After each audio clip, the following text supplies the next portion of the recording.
Hello there, we've an absolutely hectic programme tonight. Coverage of no less than 16 matches, including football, hurling and camogie. So we're not going to hang about. Coming up in the next hour and 50 minutes.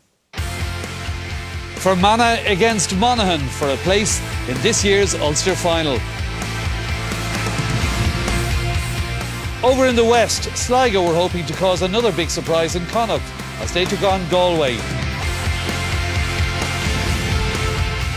It's one of the great rivalries in football as Dublin faced Meath this afternoon in the Leinster semi-final. Highlights coming up later. And it's Louth and Westmeath battling it out for the second spot in next month's final. After their epic drawn encounter last weekend, Galway and Offaly produced another great game in Portlaoise last night. And of course, we have a full roundup of all of the weekend's qualifiers, from Longford to London. And we pay tribute to a GAA and Irish legend who sadly passed away during the week, the great Dermot Earley. Indeed, and on behalf of all of the Sunday Game team here, we'd like to pass on our deepest sympathy to all of the Earley family. Well, later we'll be joined by Tomás Mulcahy as we discuss this weekend's hurling, and we have a report on Galway versus Wexford in the Camogie Championship.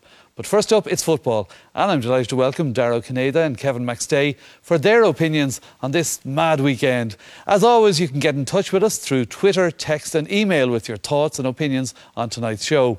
We're going to start all of the action up north with the second of this year's Ulster football semi-finals, as Fermanagh bid to cause an upset against Monaghan. Commentary comes from Darren Frehel.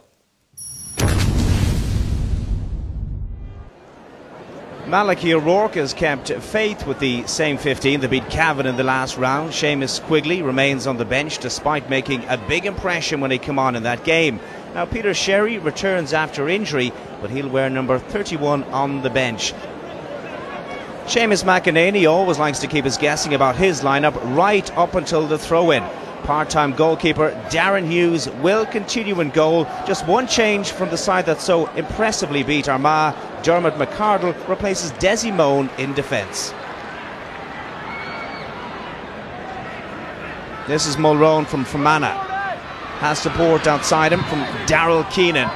Keenan, good early ball. It's picked out the run of Paul Ward. Paul Ward, Vinnie Corrie's out there covering. That's a good ball into Gallagher. Rory Gallagher's delivery isn't a good one, but it breaks here for Fermanagh, and it's a scoring opportunity for Daryl Keenan, and he raises the white flag. And Daryl Keenan, just 20 years of age, pops that one up over the bar. Picked up here by Finlay. Support from Clerkin. This is Kieran Hughes now. Hughes, very good ball. It's opening up here for Monaghan. The scoring chance for Damien Freeman. And the wing back got himself forward and drives it over. Very good score.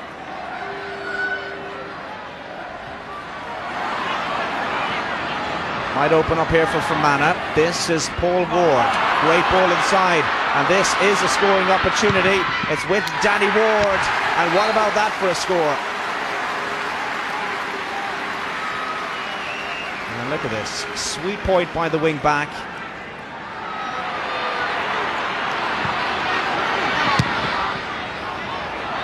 Owen Lennon. Good early ball to Stephen Goligly. Goligly has support inside him. It's a very intelligent ball to McQuaid.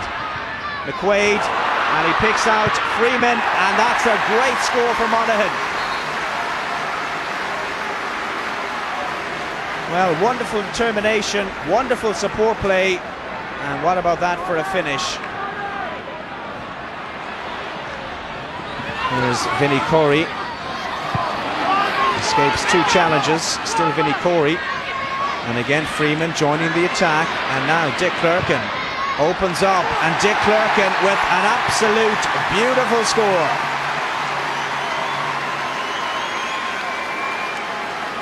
That's a cracking score from the midfielder. I'm just looking up the field here. They've absolutely no options, so they've been forced to play with around it, and it's a dangerous ploy. and Monaghan have possession back.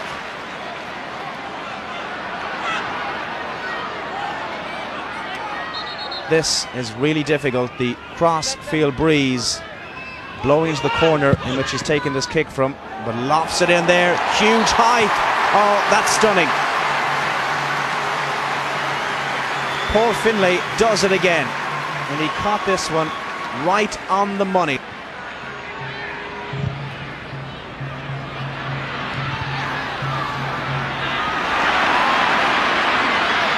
Good work here by Tommy Freeman.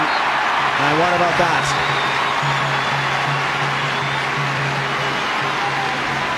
Monaghan's star man is beginning to flicker into life.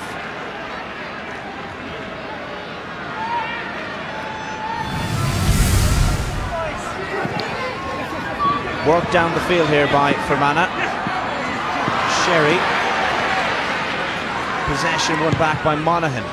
This with Woods. Gets it into Conor McManus. So now Conor McManus with some room to open up. Takes a look at the goals and just pops that one over.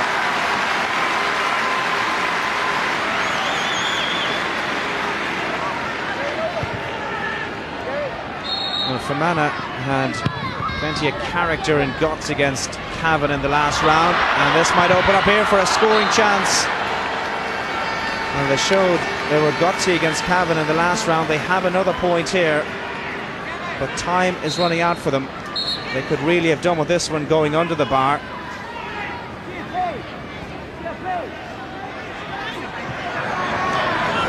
And out wide to Gary McQuaid.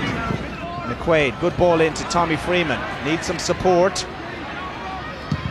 Still Freeman gets right in behind this one. It's a high ball picked up by McElroy. And Hugh McElroy with another terrific score. Now that is Hugh McElroy's second point of the afternoon.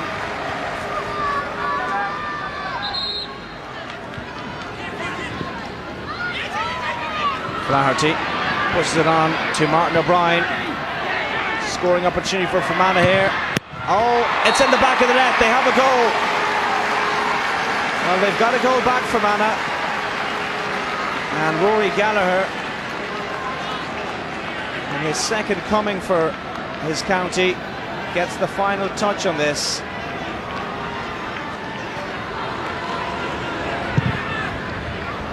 Into additional time now.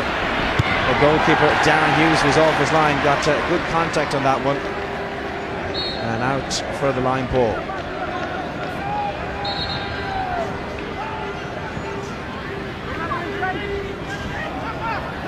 Now this is picked up here by Ryan McCluskey. And McCluskey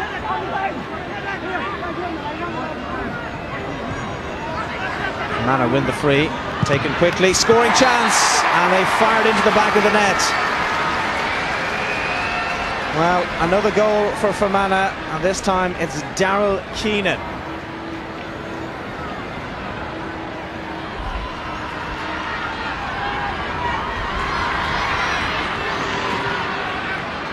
So a late rally here from Fermanagh.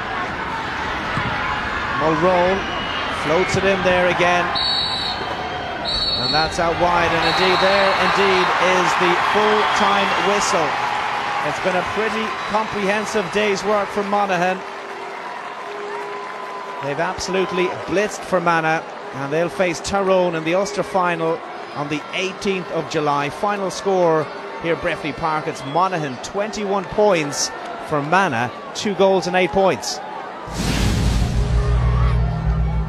We're facing in an Ulster final here against a Tyrone team that is 3 times All-Ireland champions in the past decade, and possibly the best team that has left Ulster since down in the 60s. I don't remember them, thank God I wasn't born that time. But listen, we have a serious task ahead of us, and how we perform that last 15 minutes of the game wouldn't be good enough or near good enough, and we've work to do. But the real thing that I'm looking forward to here now is the next 3 weeks in training, the games in training over the next 3 weeks, the competitive edge that there's going to be in training for places, and that's what will bring the cream to the top over the next 3 weeks. On the day, we just didn't play well enough. Monaghan were the better team, fair dues to them. So we just have to get back down. We have to, get the spirits lifted, and again, and just go out and try to express ourselves and try to get a better performance. We still feel that we're better than we showed there today, and we'll hope to show that the next day, and whoever we get. All right, and we have confirmation this evening that Monaghan Tyrone in the final will be played on July the 18th in Clonus. July 18th. Dara, it was a weekend of fantastic